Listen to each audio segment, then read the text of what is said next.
Hello, welcome to the Hoop Collective podcast. We talk about the NBA, which we're doing on Tuesday afternoon. Joining me from Los Angeles, California, is one of my favorite people at ESPN, Ramona Shelburne. Thanks, Bri. And I am wearing the radio headset because that's my jam. And I appreciate that you had an IFB in here because you didn't want to mess up my hair and all that. But I think we had a meaty topic here to discuss. So yeah, I mean, people in LA know you. Effect. Right. People in LA know you from LA radio. You've got your 10,000 hours on LA radio. Yeah. But, you know, people don't know you're a radio persona in LA. People know you on TV and writing. Co-host of the year out here in ESPN LA. No one else will ever win that award. Oh my God. I did not know that. We have to re-record the intro. I mean, I'm just so saying. Sorry. You know. I'm so sorry. Okay. I don't know if you heard, but on Wednesday, the Warriors are visiting the Celtics. Ooh. It's just the rematch of the 2022 finals. Yes. That's all it is. Yeah, sure. A matchup of the team. You know, one team, the Celtics are 7-1. I believe the Warriors are 6-1. So an early season matchup of two of the best teams. And there might be just a little bit of extra juice. It's on ESPN. Yeah. Extra juice between Jayson Tatum and Steve Kerr in a fallout from the Olympics. All right. We're going to have a definitive conversation on this Tatum Kerr thing. You wrote a story on Tatum right at the start of the season that talked about what he did from the end of the Olympics to the getting ready for the season. And it looks like a pretty shrewd story because Tatum is off to an absolutely amazing start. Pop the collar? Is that what you're trying to say? Shrewd, pop the collar moment? I'm just saying, if you read that story, you would not be surprised that Tatum is averaging 30 points so far. And he is shooting, he's shooting 12 threes a game, which is a lot. A lot. And he's making 36% of them, which is pretty good at 12 threes a game. And he's frankly an early... it's kind of ridiculous to say MVP, but he's we're 7 games in. Why not? Whatever. Anyway, and now he's got. So you wrote that story. Obviously, there was fallout. You discussed him. You interviewed him in the wake. So before I present my case, I wish you could say, because I've gotten a lot of heat for my kind of defense of Steve Kerr's decision within the industry, not just. Celtics fans, obviously they're going to defend their guy. I have no problem with that. Yeah. I've got a lot of heat from people who think I'm just dead wrong here. Tears. So you talked to Tatum about it. You quoted him about it. How did he feel about it coming into the season? Okay. Coming into the season, Jayson Tatum is not having he doesn't want to have this blazing hot take, revenge tour, anything like that. I think Jayson Tatum, people don't really know this guy very well. I know he was in starting 5, and so you kind of know him a little bit more. But he knows what we all know, which is that his jumper was broken over the summer, and he wasn't very good on Team USA. And there are reasons. The debate we will have is why wasn't he good? Okay, but I think he knows that, and he's a very proud guy, and so I don't think he's the type who's going to whine or complain or send text messages to stir the pot. Maybe those around him might. His mom had a quote, his dad had a quote, etc. Al Horford had a pretty blazing hot quote in my story where he was saying I was mad for them, Jayson and Jaylen. Jaylen didn't get picked for the team. Jayson was on the team but didn't play, but very noticeably a DNP in the first game. But Jayson wants to answer with his play. Jayson is not the type to give that kind of quote and to stir the pot. That's just how he's wired. He's like he's the nice guy in the NBA. He doesn't create controversy. This just found him here. And I texted with him before this game and I go, how are you looking at this game with the Warriors? And he just said, and he wrote back very simply, just another game. Well, obviously it is not just another game. What he is doing this season is answering all those critics with his play. And that's what you would want any superstar to do. Like the Nuggets would be thrilled if Jamal Murray would have that attitude after the Olympics he had. Right. Now, the debate we are going to have, Brian Windhorst, is why he had such a bad summer with Team USA and why they didn't play him, why he was so out of the rotation. And my contention is not about, oh, he would have done a better job than KD or LeBron or any of the other wings that were playing in front of him. There are people around him who would say, like, well, if you put him in the spots, LeBron was playing, he would be great too. Well, obviously, LeBron was great. I don't know that you could make that. I don't think that's the winning argument. I think the biggest issue I had with the whole thing, and what I'm sure you're hearing from people in the NBA, and I heard it a lot from players too, is why did Team USA, if they knew he was potentially going to be in a role like this, why did they ask or even put him in on the team if he was going to be a guy who was in and out of the lineup after he had played all the way through June? Like, that was a long run for him in the Celtics after he had played year after year after year for Team USA, right? Isn't that that's supposed to count for something, that loyalty to Team USA? Not to mention, if they also knew he wasn't going to play as much in the Olympics, why wasn't that messaged publicly to spare him the embarrassment of the DMP? Okay. That's all fair. Mm-hmm. There's a couple of things that and you don't, and when I say you, I don't mean you specifically, Ramona, but someone who wants to listen to this argument. There's a few things I would encourage you to remember. You don't have to do whatever you want. Yeah. Number one, this is not the NBA. Okay. They don't have the same rules as the NBA. Yeah. There's not the same forgiveness in terms of playoff series, seasons. The length of the game is shorter. This team literally has multiple first ballot Hall of Famers. There's a good chance that all 12 of those guys are going to, I don't know what happened with Tyrese Halliburton or Derek White, but most of the guys on the team are already guaranteed to be Hall of Famers or on their path to be Hall of Famers.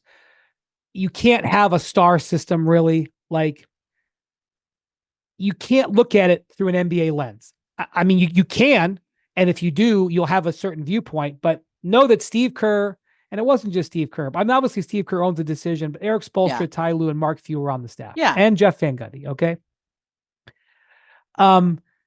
Jayson Tatum shot the three-point ball, as you said, very, very poorly throughout the spring. I will just remind you that in the first round against the Heat, he shot 29% on threes. Second round against the Cavs, 27. Conference finals against the Pacers, 31.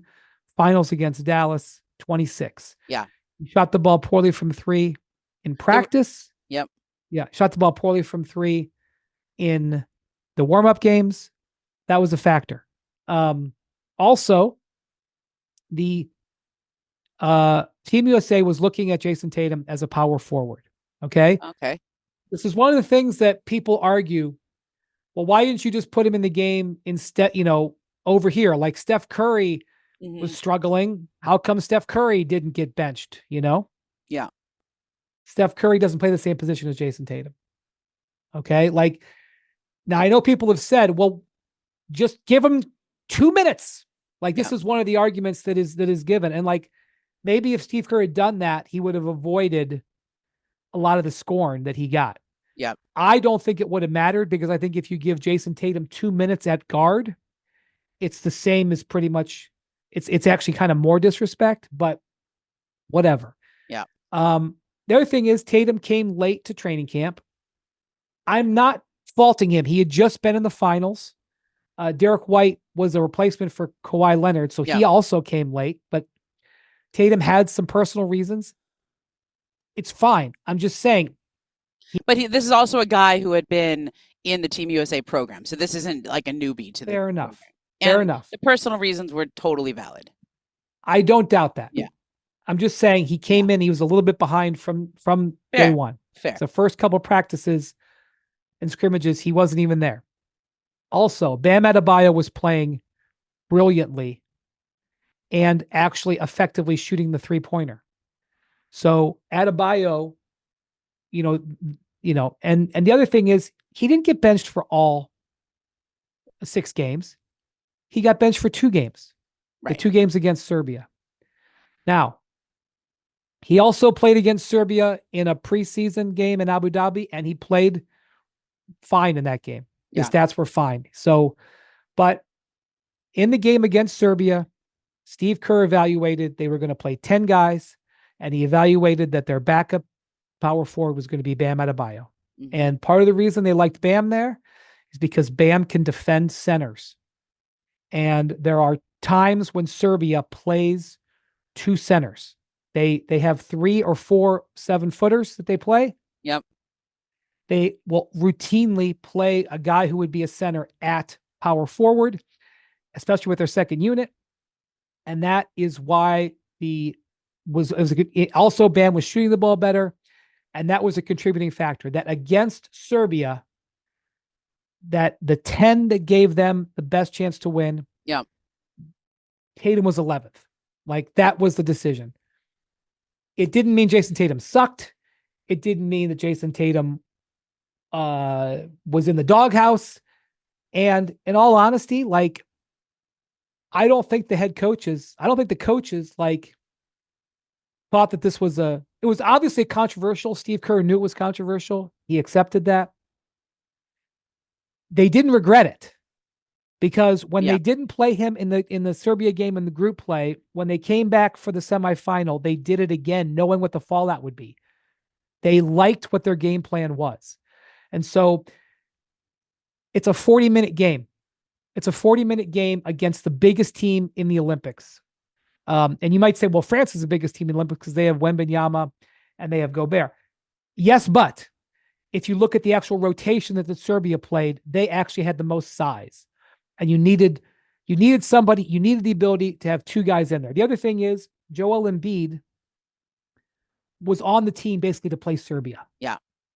And he had his finest moment in the semifinals against Serbia. So Steve Kerr, I think Ramona definitely had a little bit of an unforced error in not playing him at all. If he had given him 2 minutes, I guess it wouldn't be as bad, although I don't see the difference, in all honesty. Yeah, garbage time is garbage time. But I don't understand why there was such angst when the process led to winning basketball. Okay, so I agree with a lot of that rationale.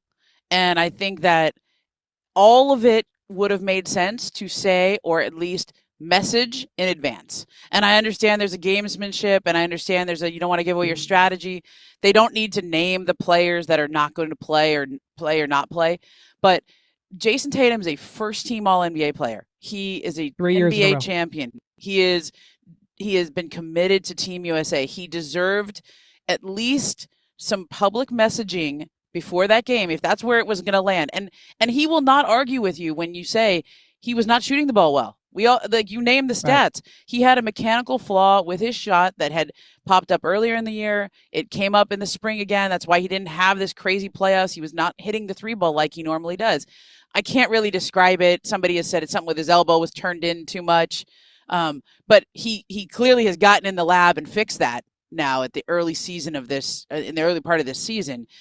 He was doing 2-days as soon as he got home from the Olympics and then from the Jordan Brand trip to China. And he's fixed that mechanical flaw. But he deserved, in my opinion, and I think a lot of people around the league, the respect of at least messaging that to save him the embarrassment of sitting on that bench with the NBC cameras panning over to him. And, he's trying to look like a good soldier, and he's trying to look like a good teammate, and being like, now, I will tell you, Steve Kerr did tell him the night before. He had some time to get used to it. He said, you may not be in the rotation this game. So it wasn't like a complete shock. It wasn't like the whole game he was, oh my God, what's happening? But there was an opportunity to message that would have, I think, changed the whole discussion around this. Also, there's what you said about missing the first part of camp. I think that is fairly critical in terms of Team USA had to figure out how they were going to play. And I think this is the part where, when they decided their schemes and how they were going to attack and how they were going to play as a team, this is where he lost a lot of ground. And that was another opportunity to message this, and then maybe even pull the ripcord like they did with Kawhi Leonard, right? When Kawhi Leonard showed up, it was obvious he shouldn't be playing physically. And he still hasn't played this season for the Clippers. They could have done the same kind of thing with Jayson Tatum once they realized, like, oh, he's not really going to be a big part of the rotation. Whether maybe you have a conversation with him and his agent or him and the Celtics and just say, just so you know, you may not have as many minutes here as you were thinking. Well, in Tokyo, he was the sixth man. Yeah. He was extremely effective. Yep. He was arguably the third or fourth most valuable player in Tokyo. And he was extremely, in fact, I remember speaking to him in Abu Dhabi when he got there about whether he wanted to be back in that role. And yeah, just to be clear, he didn't he like missing the first couple of days of training camp isn't the worst in the world. No. It just contributed. Right. The shooting struggles, you know, the matchup situation, all that stuff, it just contributed a little bit. And like, you know, your point about the messaging is correct. It's kind of like being in the green room. If you're not sure you're going to be picked, it's better to not be on camera. Correct. Yeah. Yeah. I'm not sure that it would have made that much of a difference if Kerr had mentioned it publicly, because I think he would have gotten grilled just as much, but I accept that as a thing. And, yeah, I mean, like he did the same thing to Joel Embiid in another game. What are the other guys who had DNPs in certain rotations? Jrue Holiday. He missed a game. He had a minor injury. Embiid missed a game. He was ill, but and Halliburton didn't play. Also, Halliburton had a minor injury as well. Right. So, I am totally fine with Tatum using as motivation. I'm totally fine with Jaylen Brown. By the way, Jaylen Brown has a hip injury. I'm not even sure he's going to be able to play Wednesday. He's missed the last 2 games. Hopefully he can.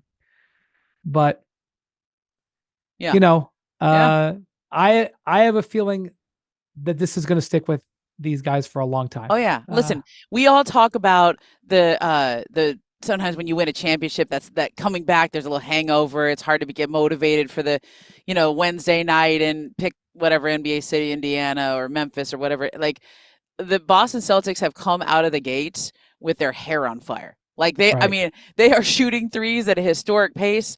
They are locked in and motivated. I remember I talked to Al Horford before the season and he was like, you know, Al Horford's this guy who, you know, he's the venerable veteran in the locker room. And he shows up at 8:00 to get his work in. Like he's got a bunch of kids. I think he has 5 kids or something. And so, you know, people who have lots of kids like you and I, well, you have a son, I have 2 of them. We get up early now because we don't have a choice, right? We don't have a choice. Exactly right. Like, it's like 6:45 in the morning. Like you're lucky if you get to 6:45, right? And so Al always gets to the arena early to get his work in, especially he gets there right at Labor Day. Labor Day he reports back to camp. He got there at 8:00 in the morning. And Jayson Tatum was walking out, like had already got a full sweat in, had already got his workout in. Coming off the Olympics and the finals. Yeah. And Al goes, wait, didn't I just see you in China for Jordan Brand? Like they're still posting photos from the Jordan Brand events in China. Like the social media team was still kind of had a lag, right? And like Jayson had landed back from China and was in the gym at 6:00 in the morning. And I asked him about it before I go, what were you doing? Like, are you that motivated? And he goes, yeah, but he goes, I wanted to take Deuce to school, you know, his older son. I had a photo shoot later that day. And I'm like, but you could have like slept in, you know, you could have got some jet lag. And he goes, you know, when you come back from Asia, the jet lag hits later in the day. So I figured I'd just get it in. But that is a testament to how committed he was to fixing what was wrong with his jumper and also setting the tone for the entire team. I mean, Jaylen Brown came back and had put on 10 pounds of muscle, looks chiseled after winning finals MVP and answering all the questions about him and his own game. I think, you know, the Boston Celtics are the type of team. There's teams that come back like the Warriors when they won 73 games after winning their first title. And then there's teams that come back and saunter through the first 2 months of the year waiting for things to pick up a little bit. The Celtics are going to be the former. Yeah. And they're very happy to have motivation. And so as if they needed it, the Warriors are playing great. They've got Steph came back. They're second league in defense right now. So Buddy Hield is unconscious every game. 5 20-point games off the bench. 6th man of the year. We're already awarded Tatum the MVP. Let's give Buddy Hield the 6th man of the year. This isn't getting much attention because the Celtics are dominating. The Cavs are undefeated. But the most dominant team in the NBA so far has been the old, quiet Oklahoma City Thunder. Ramona, they are 7-0. And for the first time in NBA history, a team has started 7-0 and won every game by double digits. Their defense is far and away the best defense in the league. That is not a surprise. They have tremendous defensive players. Yep. But the margin of their defense, they're giving up 95 points a game, which is way easily the number one. And if people don't always like points per game because it's sort of a counting stat, so let's standardize it and say points per 100 possessions. Okay. We're giving up 93 points, 94 points per 100 possessions. Yeah. The team in second, which is Golden State, who's way ahead of the team in third, is giving up 102. So they're still giving up 9 fewer points on the standard level than the second defensive team. They're so good, Ramona, that Shai Gilgeous-Alexander is playing like they're blowing all these teams out, and it's like messing with Shai's stats. Like his stats are kind of down. Chet on Monday night, Chet Holmgren only played 22 minutes. Yeah. And so they are who we thought they were, and as powerful as other people feared they would be. I caught them Saturday night in LA against the Clippers. And, we've been watching them pretty closely because I think we all know this is the team for the next decade in the NBA. Like these are the guys. And when they come through your town, show up, go watch them, go see what they're doing, because we're going to be covering them a lot over the next decade. And the thing that just blew me away was their perimeter defense. When you have Lue Dort, who should be all defense every year. The guy's a linebacker out there. Absolutely. Alex Caruso, who has been an all defensive player. Jayson Wallace, who is a second-year guy, is just really good. He's been starting the last few games. I mean, Mark Daigneault is always changing his lineups, but he's been starting him. Yeah, and he's he sort of changed. That fifth starter changes a lot. Just I think they want to based on matchups or keeping people involved. But and I asked Mark Daigneault before the game, like, what's that like having those three guys in the same room? Do you have position groups? And he said, yeah. They actually group people by positions and sort of what they do on the court. So when they watch tape and when they develop, and I was sort of thinking of like Lue Dort and Alex Caruso, like the Spider-Man meme, like, is that you? Is that you? They're very different in how they go about things. Right. But they all practice the dark arts of perimeter defense. I mean, it's like, I feel like we're back. I know Defensive Player of the Year usually ends up being a big. It's Rudy Gobert all the time. And I go back to the Tony Allen days. Like, I just love great perimeter defenders. Marcus Smart. Marcus Smart, Drew Holiday, Derek White. Like, that's those two guys were why the Celtics, I think, won last year.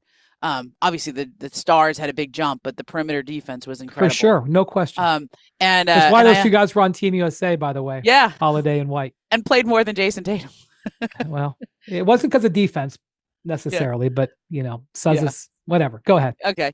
And so I asked, Shai Gilgeous-Alexander, what's it like to go against those guys in practice? And he's like, I watch opponents go against them. Like, they made Trae Young's night like hell the night they played. They made James Harden was like, God, just get me out of this game after, because they just swarm you and harass you, and they're so big long and physical and long. Strong. Yeah. Oh God. It's like people need to, sit in the ice bath the next 5 minutes after playing these guys. And then Chet Holmgren, who I have never seen Chet as being this great talker or this great quote guy, but he was in some kind of mood Saturday night. Like, he walked into the press room and he's got these cool shades on and he had a kind of a cool outfit. He was sitting next to Shai. And I had directed the question to Shai, but then I said, Chet, how do you feel about having those guys on the perimeter where you get to be the backline defender? And he came out with one of the best quotes I've heard in a while. And he goes, he smiled, like he smirked. Like, it's kind of fun having these guys. And he goes, sometimes it's like people are seeing ghosts out there when they're playing against these guys. And that's the thing. Ghosts are a thing in Oklahoma City with the Skirvin. The hotel, the teams don't stay there anymore. They've gotten the upgrade in hotels in Oklahoma City, Ramona, since you and I have been covering the league. Oh my God. Even though I stay at the same hotel. You stay at the Renaissance every time? Yeah. I don't stay. I'm not going to stay where I stay, Ramona, but What do I you stay think, Wendy? I know you got a bobblehead, which you still haven't given me, by the way. I know. I'm coming You to know LA what? today. I'm going to bring it. Are there Thank going to you be for like reminding people me. with fan mail or so? Are they going to stalk you outside the hotel? No, I I would don't think so, but I just don't like maybe. putting I'm not going to tell you what flight I'm on to LA here in a few minutes. Oh, okay. All right. But Um, yeah, the ghosts people were the meet thing you at at the the spur of airport. the Yeah. the No, listen. ghosts and the bed bugs. Kyrie got bed bugs Oh, there. yeah. That's a thing. Um, But I my think I'm fond of a lot of the hotels in Oklahoma City. I like that's a good town. I like that place. My favorite part of the Kyrie bedbug story was Kyrie left the game in the first quarter. He basically was skeeved out, and after the Uh-huh. game explained that it was because of bedbugs. And Dave McMenamin called up the hotel and said, "Hey, yeah, one of the Cavs players said that he had bedbugs." Oh my And the God. hotel was like, "Yes, that's correct." They confirmed it. What? They What? confirmed it. Jesus. I don't think that was well received, probably in the corporate offices. But No. Oh my God. Did he get the anyway, guy's name? No, I hope he didn't put his name in there. no comment. I think if you Google, you might be able to find that Oh my individual. God. Anyway, Whistleblower. You can't file the whistleblower. right, Yeah. exactly right. Good Yeah. call. You could be a Um, lawyer. Yeah. So the Thunder are doing a lot of, I don't know if you saw this, but Draymond kind of yeah. criticized him on his podcast over the weekend. He was like, I don't know I don't have it right in front of me, but he Yeah. basically they don't instill fear. He's like, if Right. you watch him after the game, they all get around for the They post do game that group interview. interview. Yeah. Yeah. He's like, you don't really fear them. Yeah. And I mean, I love Draymond already playing mind games with the young guys. exactly. It reminded me of Kobe when he played the Thunder during that 2009 second round series. And Russell Westbrook, James Harden, and Kevin Durant were the three guys, and they were on their way up. They weren't quite there yet. But Kobe, when he got done with that series, he was like, I'm really glad we beat you guys now. I think it was a 6-game series, right? Yeah. He knew then that team's going to be a problem. And so Draymond is kind of that Kobe type. Like he's going to set the narrative. Here's the quote.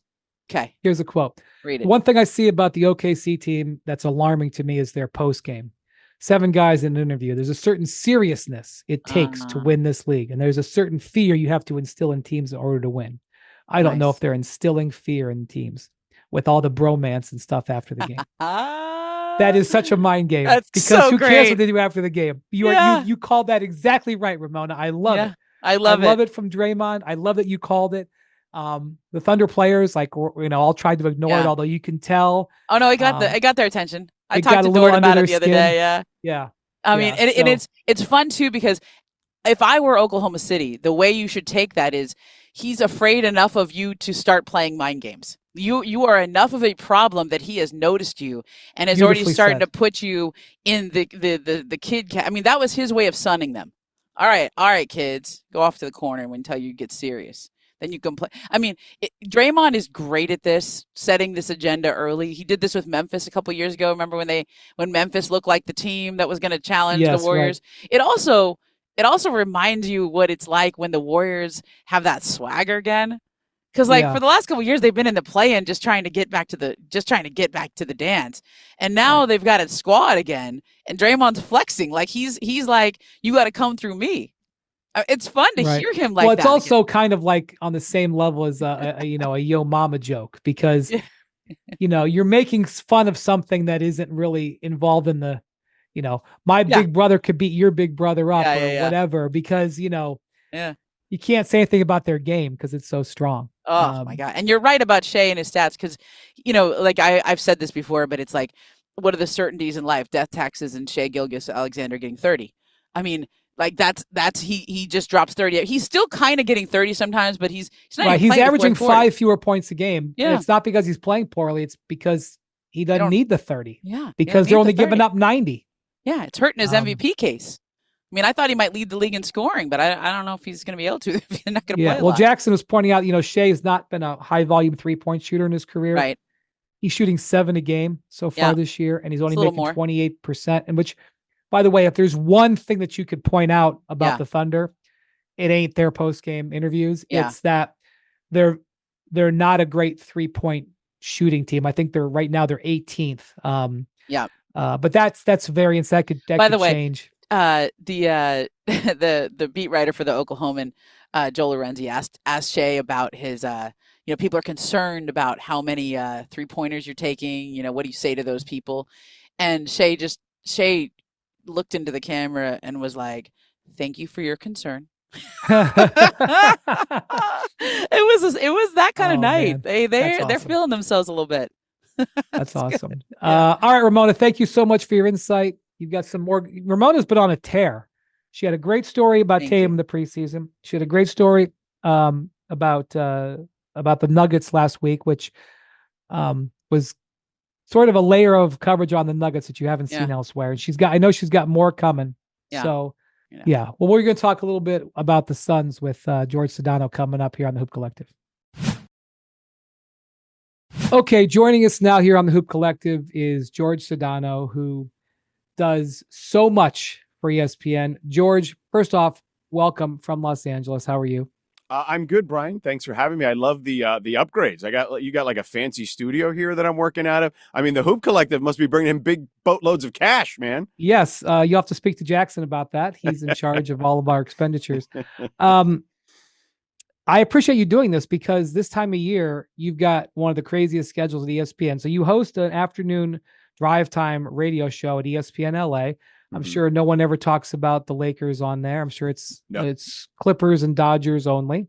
But right now, you call football games for ESPN, specifically the ACC, which I heard is now actually on the Pacific Ocean. I seem to be familiar with that. Yes, the Atlantic Coast Conference has 2 Pacific schools. Yes, that's how it works right now. And so you call games on Saturdays, and then you also work sidelines. Right. So, well, let me just ask you this crossover. Yeah. What football game are you doing this weekend? So this week I have a Friday night game. I'm in primetime, baby, on ACC Network. I have Cal traveling across the country to Wake Forest. So Winston-Salem, North Carolina, here I come. So just, because I'm sure everyone wants to know about my schedule. I've got a Wednesday game here in LA. I've got Clippers hosting the Sixers. And then I'm taking a red eye to be able to make my in-person meeting with the Wake Forest staff. And I'm red-eyeing to Newark, from Newark all the way to a connecting flight to Greensboro, North Carolina, 30-minute drive to Winston-Salem, and checking into the hotel, going straight to the school on God knows how little sleep. But nonetheless, the good thing is Friday's game is a night game. So your boy is definitely sleeping in on Friday. So many, I'm just thinking back to all of those classic fall matchups, ACC classic games, no doubt, between Cal and Wake Forest. I mean, who can't remember some of those incredible struggles? Speaking of these meetings that you have before the games, this is one of the things you get to do on the broadcast crew. You get to meet with NBA coaches and players too, but coaches before all these games that you have on TV. Mm-hmm. And I'm very jealous of these meetings because they're like specials. All I they're can gold. Say, right? I mean, you get good stuff out of there. There's no doubt. Like, honestly, the access that we get with the coaches specifically is vital to the broadcast. I mean, because they will give us stuff. And look, they'll even give us stuff off the record that we won't use on the broadcast, but just to have context in some cases is really, really helpful in then framing what it is you're going to talk about. Yeah, so you were telling me you had a very good game last week in Indianapolis. The Celtics go into Indy, win in overtime in that game. A good game on ESPN. No, the Pacers won that game. I apologize. It had been the reverse so many other times where the Celtics, came in the last 3 minutes and beat Indy, particularly during the conference finals. That happened 3 times. But the Pacers finally got a win there. It's the Celtics' only loss of the year. The Pacers have had a bit of a rough start, but they have wins over the 2 teams from the finals last year. They beat the Celtics, and then on Dallas Monday yesterday. night they went into Dallas and won. Yeah. But you said you got full scale Joe Mazzulla when you met with him last week. So my big picture hit for the beginning of the show and the broadcast was going to be about the Celtics being the hunted and not the hunters. And look, anyone who has now read or seen clips or video of Joe Mazzulla in some of these settings, when he's asked questions, he can get very animated in some of these cases. Like he gets really into the conversation. And he got a little animated with me, and not in a bad way. Like I actually enjoyed it. And I think he and I have built like an interesting rapport because during the conference finals and finals, I'm no longer on TV, but I switched to sideline on the radio. I was on the show with you a couple of times during that time. Yes, and you get to be in the huddles basically during the finals. In the huddles. Yeah. So he and I have built an interesting, fun, good rapport. So I asked him about, being the hunted versus the hunters, and he just jumped up out of his seat and looked at me. He goes, "It's a ridiculous notion." And I'm like, "Really? Well, how so?" Literally rose out of his seat. He was like leaning forward, just kind of like relax. And then all of a sudden, like he just like stood up like this. And for people watching on TV and on YouTube there, he was like, "It's just a ridiculous notion." And I'm like, "Well, what do you mean by that?" And he's like, "Well, think about it. It's no different than the animal kingdom." He goes, "The lion is the king of the jungle, but it doesn't mean if it's caught napping or maybe not paying attention while it's drinking water that a hippo can't come and take him, right? And take him out." And I'm like, "Yeah, I guess you're right. Like I hadn't really thought of it that way. Thank you for that insight." And he's like, "Yeah, I mean, we're the Boston Celtics. We're always going to be hunted. And, we're hunting championships. And that's just kind of our mindset. It's no different." Who's the hippo in this? He's the lion, right? The Celtics are the lion. Yeah. Who's the hippo? Is the hippo the Pacers that night? The hippo. The Pacers must have been the hippo, right? Because Jay Billis, when I did that hit during the game, then referenced that the Pacers potentially would be the hippo in this scenario, that the Celtics can't get caught napping, basically, is what Jay referenced afterwards. Yes. Well, one time I went safari in Africa, and I was at this sort of drinking hole, lake, whatever. And there was a pack of lionesses that arrived to drink, and there was a hippo. And when the lionesses arrived, now granted, there was several of them, 4 or 5. Yeah. The hippo skedaddled. So it was outnumbered, that hippo. He knew better. That's right. That's about the animal kingdom too. By the way, Mazzulla had that quote on the radio last week where he talked about how he wants fighting to come back. Mm-hmm. He wouldn't mind to see. He doesn't understand. He said that basketball is the only fluid game. In other words, like hockey, I guess he doesn't consider football fluid because they don't have transition offense to defense. Right. Hockey, soccer, where where there's no penalties. He thinks there should be penalties, and he also thinks there should be fighting. Because in soccer, there's penalties, and right. They have a few dust ups occasionally in soccer. Yeah. Right. Well, let me just say that I think it was Friday night, Grant Williams body checks, hockey style, Jayson Tatum, right? Mm-hmm. Flagrant foul, ejected, what have you. In the Joe Mazzulla's NBA, Tatum stands up and squares off with Grant Williams. Or somebody squares he off. drops the gloves, the proverbial gloves, right? Like they would in hockey, yes. And Grant Williams doesn't get ejected. He goes to a penalty box or something. He wants him to have to play 4-on-5 on defense for 5 seconds. Right. Grant Hill has to stand at the bench and then for 5 seconds, and then he can run in like a hockey player runs in out of the right. Yeah. So in Joe Mazzulla's NBA, squared off. Jayson Tatum, Grant Williams, everybody clears out like hockey, and the referees let him go. So I think I have a video game concept now, basically, where if you're the original Street Fighter video game company or the Mortal Kombat company, you create a basketball game with Joe Mazzulla rules, right? And then you could take it to a different level, and it could be an arcade hit for sure. Yeah, I could see him his face coming in and giving commentary. Yes. I mean, it would be amazing. Let me tell you something. I know, and people have gotten to hear more of his thoughts, and I know they think he's quirky or whatnot. I think he's really smart. Now, I don't always agree with some of the stuff he says, but I do. And I said to him, I appreciate you kind of thinking out of the box. And he kind of pushed back on me when we were talking about this. Well, it's not really out of the box. It's just nature, And when we were referencing the animal kingdom. I can actually hear him saying that. Yeah. Yeah. And I love him. How do you explain the complete disappearance of his West Virginia accent? I don't know. That's a great one. I'll ask him that next time. Because that's a nature. I don't know. That's a nature thing. Yeah. Right. But again, he's originally from Rhode Island, right? I thought. No, I know. But then he went to West Virginia and talked. I'm sorry, not had that southern that drawl, right? He had a. I'm sorry, take it all back. He had a New England accent, right, when he was at West Virginia, right, and then at West Virginia he spoke like he was right out of he stepped right out of Family Guy, right, And then now he's back in New England after being in West Virginia, and it's gone. Yeah. He got West Virginia out, but that I don't know. I don't understand it. Well, listen, we could do coaches' accents for a while. Like Brett Brown had one of the most interesting ones. It was like kind of New England, also kind of Australian at the same time. Right. Because he spent like a bunch of years in Australia. But here's a cool story about his time at West Virginia.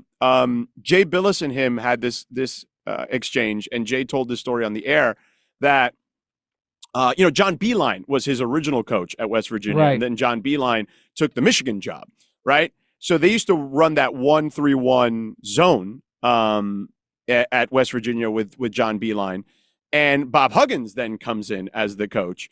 And Billis wondered at the time he was going to do one of their games when Huggins was there, and he's like, Huggins is not a 1-3-1 zone kind of guy. No, why are they still running this defense? And Huggins told them Mazzulla taught it to him, and that because they were running it. Mazzulla taught it to him, and it was still obviously effective. They would use it at times as well. And so and Joe's like, I did. I just came in. It's like, hey, it works. Like, if you want me, I can teach it. And he did. He taught it to Bob Huggins. So you're going to be meeting with Nick Nurse before the game on Wednesday. You're going to be doing sideline for 76ers and Clippers. I know Nick relatively well. Not sure he's going to be in the greatest of moods, sitting at 1-5. And not gonna have Joel Embiid for that game either. Yeah, I mean, Paul George in theory should be back, right? Because he played on Monday, so he should be available. So at least there's that.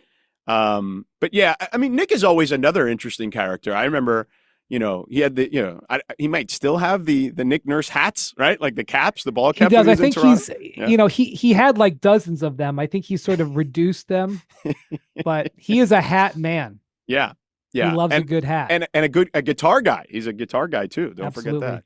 Yeah. Well, I did one of his when he was in Toronto and they won, I did a number of their games. Including, by the way, my most viral moment as an NBA sideline reporter, because it was DeMar DeRozan's return game, Spurs coming to Toronto, and my exchange with Greg Popovich, and hopefully Greg is doing okay. But Nurse, I remember doing, I don't remember what, it might have been, we did I think they were involved in the week that we did the Craig Sager week stuff. And he wore a fascinating jacket. Yes. And Nick was ready to go for that. Right. And inside it had all the teams he had coached at any stop of his life, embroidered inside in the lining, which was fascinating. I feel like we're in an era of coaches where they're totally interesting for the most part. There are a few guys that just, they want to just do basketball all the time, but even some of those guys have some interesting quirks for sure. Well, we're out of the era of coaches expressing themselves in clothing. Right. Well, because they're all just in, joggers and stuff. Nurse tried to kind of bring it back. I think last year he wore a suit to a game for some reason. Didn't last. No, it was, I think he probably got 29 text messages from his 29 peers. Yeah. I will say this. I can't envision in a world, you and I have been around a long time. Could you envision a world where Pat Riley would be wearing one of those things as opposed to his Armani suits? Fascinating. Let's say Eric Spoelstra had to something couldn't do the Heat and Riley had to come in for one game. Yeah. That wouldn't happen, but right. I think Riles is wearing a suit. He still wears suits when he goes to the games now. Yeah. Yeah. He still wears suits when he goes to the games. Even in practice, you've seen him. He's in a nice button down with khakis or slacks or something. It's perfectly tailored. Yeah. He's got the rolled up sleeves that are perfect. The sleeve roll up is at a perfect angle. And it's almost pressed. Yeah. And a Heat practice is amazing. George is from Miami, lived there for many years. He knows this. A Heat practice is unique. First off, the Heat's practice court has a 4-story atrium style window that overlooks Biscayne Bay. Yeah. However, for 25 years, it has been closed off. You can't see it. I mean, the designer probably was like, this is going to be the greatest practice court in North America. It's going to overlook Biscayne Bay. Right. They've closed it off. You can't see it. Nope. The other thing is that pretty much, and I can't speak to what's happening now because I'm not at practice anymore, but in the years I was there and all the times I've been since, Mickey Arison, the owner, comes to practice. Yes. most practices, Mickey Arison is sitting there. At a Pat table. Riley, Mickey Arison, Nick Alonzo Arison, Mourning. the CEO, Alonzo Mourning, Andy Ellisberg, the general manager. They sit there and they just watch practice. Yep. And they don't say a word. No. They don't say a word to each other. They don't say a word to anybody on the court. They just watch practice. And like, it's amazing. The owner watches every practice. I mean, every, home practice. Mm-hmm. It's amazing. Yeah. However, this is not going to solve the 76ers problems. 76ers had a difficult loss to the Suns on Monday night, George. The Suns, by the way, are off to a tremendous start. Last year, they were one of the worst fourth quarter teams in the history of the sport. This year, they are 5-0 in games that have gone to clutch time. 5 points or less within 5 minutes, including the game on Monday night where Paul George returned, had a shot at the buzzer that missed. They survive again. You're catching the 76ers at a low moment here. Oh, yeah, there's no doubt. And in regards to Phoenix, I had them opening week against the Clippers. They opened the Clippers' new building. And I asked Kevin Durant in the walk-off about that. And he kind of like dismissed it. Hey, it's just one game, whatever, blah, blah, blah. They had come back that night in the fourth. But they did, right. They came back in that night as well. That's why I asked the question, because they had so many struggles in the fourth quarter. But Tyus Jones has been so big for them, right? Just the organization. And Kevin alluded to that on Monday night when he was being interviewed by Dennis Scott. I was watching it on NBA TV, and he just talked about they're organized. And look, part of that is obviously Bud, but I think part of that is Tyus Jones too, right? And just having a guy who can put them and organize them in the right places when the moments of truth come. And I feel bad, for Frank Vogel, because I don't think he had the roster that this team has this particular season and that particular point guard. So unfortunately for him, it didn't work out, but they do look. Yeah, like they traded for Royce O'Neal at midseason. Royce O'Neal has been huge for them. Yeah. A great role player off the bench that he wasn't really, he got traded there last year, then got hurt. Right. He just hasn't had the same portfolio of options. And even Grayson, who was hurt he played so much last year for them. Like he played heavy minutes, like 30 something minutes, Grayson Allen. And now he's more in a real role, right? Where he's playing like 20 something minutes. Last 2 games has played really well, shooting the ball. I feel like they're just a more organized, more complete team going into this season. And then, having Bud, I think doing some things a little different that the players seem to like. Again, not a shot at Frank, because I like Frank and I think Frank's a very good coach. But yeah, it seems to be working right now, and that's good for them. But the Sixers, look, I feel like the Clippers are not very good, if we're being honest. So they should be able to win that game, although the Clippers had a big comeback themselves, actually, against the Spurs on Monday night. The Spurs, I think, were down 40-14 after the first quarter and won. Yeah, right. It was I think the second time in NBA history that a team was trailing by 26 points at the end of a quarter and won the game. The other one was like the Knicks in the 60s or something like that. Yeah, Victor Wembanyama, by the way, is putting up good numbers. Almost had a triple-double with blocks in that game. Yeah. He's 11 of 50 on threes. Yeah. 11 of the percentage, that's 22%. The percentage is obviously concerning. The 50 is what's a bigger thing. Yeah. Like get as the late great Bill Walton would say, get down low, big man. Just no kidding. Get down there. You know what I mean? And I feel like he's settling in regards to his shot profile. But I think the Sixers, if I had to get prognosticate it, right? Like if I had to predict, I would imagine, and I know on our ESPN app we have these the analytics will tell you who's more likely to win. I would imagine the Sixers with Paul George back in the lineup are more likely to win that particular game. Yeah. The Clippers are 3-4, which is about what I sort of project them to be out over 82. Although Ty Lue, Brian, I don't mean to interrupt. Ty Lue, I remember, was it 2 years ago? Well, now it's technically, I guess, 3 seasons ago. But he had that team where Paul and Kawhi basically didn't play at all, right? And they were like 41-41. They lost in the play-in to the Pelicans. Like, Spo gets a lot of credit for the misfit toys, right? The land of misfit toys. I think Ty loves that stuff too. to be honest with you. I think he loves that challenge of putting that stuff together because, he loves Amir Coffey and what a guy like that can do and had a big game, obviously, on Monday. And just, the Chris Dunns of the world. Like, he likes having that fun, too, I think. Right. To go 41-41, though, I think is... Right. You're not going anywhere, but I think it shows you how good a coach he is, I think, in those scenarios. ESPN Analytics has a 60% favoring the 76ers. Before we take a break, James Harden is averaging 21 points, 10 assists, and 9 rebounds, 21, 9, and 10, but shooting just 38%, and he's averaging 5 turnovers a game. I think, again, that personifies the Clippers. He is putting up incredible numbers, but not doing it very efficiently, and therefore it's a bit of a mixed bag. I think that's sort of the Clippers season right there in the capsule so far. There's just too much on him at this point, I think. I agree. Kawhi Leonard, nowhere close to returning. I'll just tell you that. George, I know you always keep an eye on the Miami Heat. They had a brutally difficult loss on Monday night to the Sacramento Kings, where they got great defense on the final play on De'Aaron Fox. They got to stop. And then Domantas Sabonis came out with an offensive rebound. He's one of the best offensive rebounders in the game. I watched the replay like 3 times. I was trying to figure out if somebody screwed up. I think Sabonis just was in the right place, and he gets a fall away putback for the Kings to win. Sabonis is an all-star. That's what he does. The Heat got away with a little bit of a push, though. I will say that, and Spo acknowledged that. But Spo, to his credit, said you're not getting that call in that situation. I would agree. Is it the same basket that Bosch got the rebound for? The for the Allen 3? Yeah.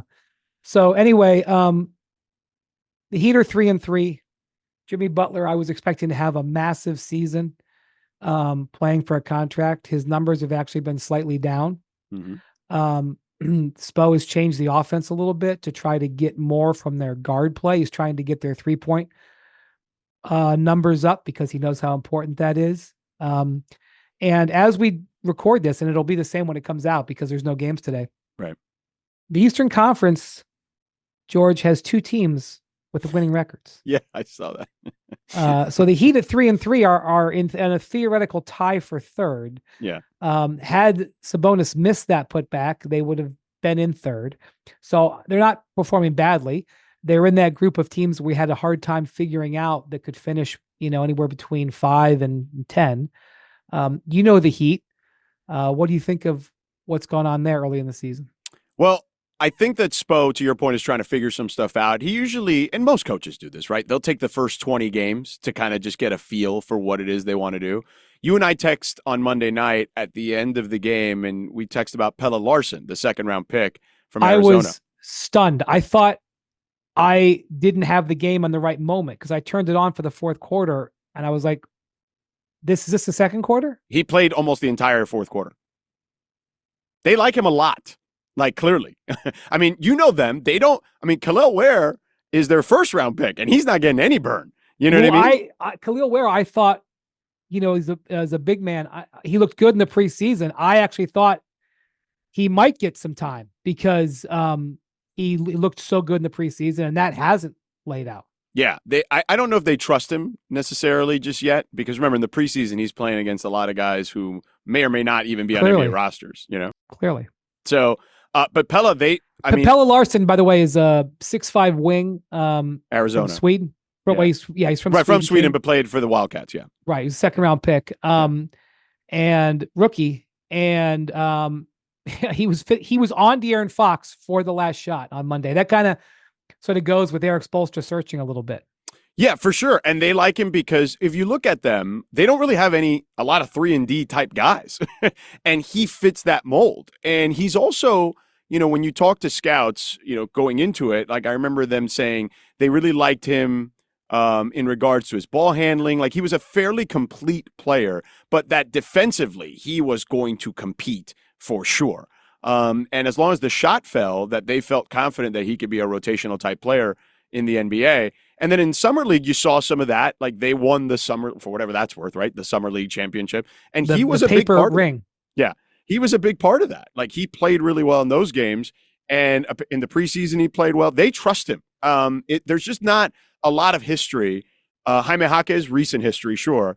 Right. But Jaquez didn't play on Monday. He was sick. Right. But there's not a ton of Heat coaches trusting rookies, right? Dwayne Wade, Jaime Jaquez, now it seems like Pelle Larsson to some extent. Well, by the way, Pelle Larsson also is like 23-ish, so kind of like he's an older guy. Jaquez. Yeah, like Jaquez. Yeah. But the Heat's biggest problem, Brian, has been they can't beat good teams at home. And that goes back. They've got 3 home losses already. Right. Yeah. And that goes back to last season, too, and a little bit the year before. And the third quarters have been disastrous for them. Barry Jackson had this at the Miami Herald, 137-71 in home games in the third quarter. Wow. In home games. Yeah. Yeah. Wow. The fans, they've had bad third quarters the last 2 seasons. Again, going back last season and the year before. The fans on Twitter, if you see them, their Heat Twitter, they call it the quote unquote #turd quarter. So it's been a thing. And I think honestly, they've been searching for a third quarter remedy for that long. It also coincides with Tyler Hero not being their 6th man, right? In that stretch of time. And I think that, Tyler being in the starting lineup while he's playing well and putting up good numbers, everyone saw how it unfolded yesterday. Like, at least I did. I know that, the people who were looking glass half full were saying, well, Tyler had a great stop on DeMar DeRozan in a strip. Right. But he also gave up a 4-point play on DeRozan before that, missed a shot. Like he made some mistakes down the stretch that ended up costing that game. Because to me, the DeRozan 4-point play that got them within 1 when they were trailing by 5, the Kings, was what got them back in a position to win the game. Well, look, I think if you play in the Eastern Conference right now, you're looking at what the Miami Heat are doing with the 3-point shot. I'm sorry, the Boston Celtics are doing with the 3-point shot. And you're trying to figure out how you're going to manage that. Because it's not just the percentage, it's the volume. Yeah. And so I think they're trying to set their team and set their strategy to deal with that. Tyler Hero is averaging 9 threes a game. That is the most of his career. He's shooting 44% on them. That is great. Yeah. Terry Rozier is averaging 8 threes a game, the most of his career. He is shooting 44% on them.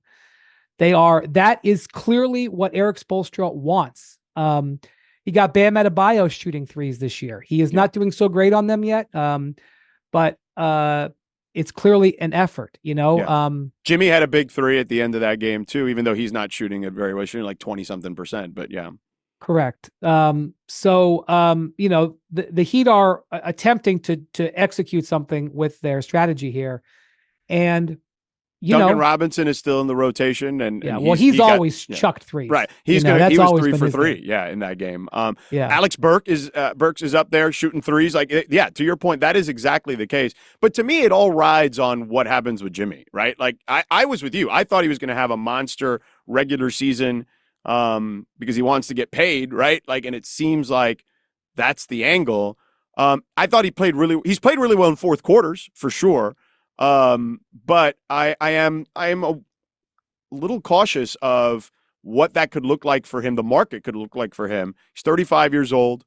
I guess, look, if they end up performing well in the postseason, that'll set his market. And that's really where he kind of makes his hay. But in the regular season, I don't know. It feels like the numbers are not what I expected in a short sample size. Well, it is a small sample size. He's played 6 games, but he's averaging his fewest shots per game in a decade. So, and he's averaging the same minutes that he's always played. He's pretty much played. And by the way, Bam is not performing great. Like he had a good game in Mexico City against Washington. But I didn't think he played all that well yesterday. And I honestly, I don't think he's played all that well this season either. Whereas LeBron and AD, I feel like for the most part, outside of one LeBron game, they've performed great Olympics. And, I feel like I'm trying to think, are there any other guys other than Bam struggling who played on that Olympic team? Because Durant looks great too. Booker looks good. Yeah. We haven't seen Embiid. Oh, that's true. Yeah. Yeah. And we won't Tatum, for a while. Tatum, as we talked about earlier, is doing right. But he didn't play very much, but he's on a tear clearly. Yes. That's true. Sure. Yeah. Which, by the way, was a little bit of a touchy. Grant, I'm sorry, not Grant. Derek White also playing well. When I asked about, I didn't want to ask about Tatum's experience when I had Boston. So I asked about Derek's Olympic experience and how that's helped him. And the response was, "Nah, it's just Derek is Derek." I was like, okay, Yeah. we'll definitely not talk That's the about thing. the That's Olympics one of the anymore. reasons why they picked him. Yeah. Because he was a replacement player. I know that in a vacuum, if you looked at Jaylen Brown or Derek White, you would pick Jaylen Brown. Everybody knows that. Yeah.